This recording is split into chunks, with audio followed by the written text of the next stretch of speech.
I'm back to working on the G62, the crank shaft. I talked with some friends, Dave Thacker and Ernie Flabby, and they convinced me that it's probably just these two pieces of the crank are out of alignment on this axis. So a guy, Ernie, volunteered to help me out with it, but I'm like, okay, this can't be that hard. I wrapped the piston up with paper towels and rubber band to protect it. And I have this is an engine stand, but it's also used for helicopters to dial in in the old days, you had to dial indicate the clutch and the fan shroud and all that crap to make sure it all ran true. And then I made this at Delta, and if I had a bent main shaft, I could run it through here. There's bearings on both sides, and I could straighten main shafts. Some of these were for skids. Some of these smaller ones were for feathering spindles. The big ones are tail booms. That one's 3/4 inch. So I decided to try to use this fixture to straighten up this crankshaft, but the crank didn't fit any of the holes. So I went and made this micarta bushing. And let's see here. What I did was that bushing slips.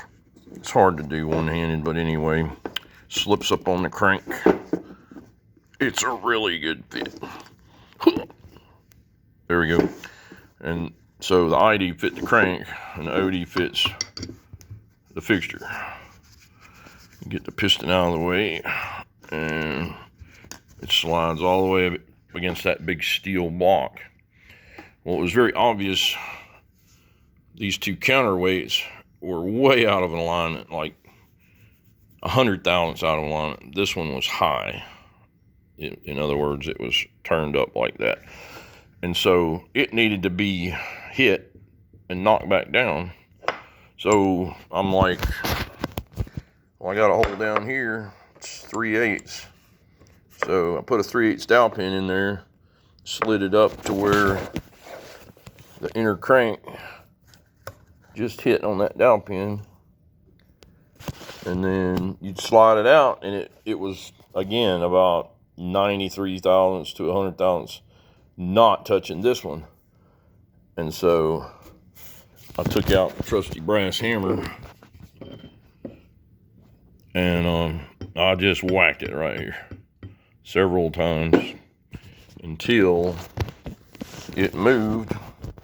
And then you take that pin, you push it out now, and it's touching both of those lobes. There's a chamfer there, and the light's not great, but trust me, it is. Now, it definitely moved. It definitely looks better, but I really won't know. Come on, focus. What kind of, total indicator readout I'll have until I put it back in the case, bolt it together, clamp the indicator on there, and then check it again. And the previous measurements I was given was 12, 13 thousandths, but I was measuring way out here at the tip, and it was recommended to me to check it right next to where it comes out the bearing. And I did that, and they were both running out about 6 or 7 thousandths, which was half of what it was way out here.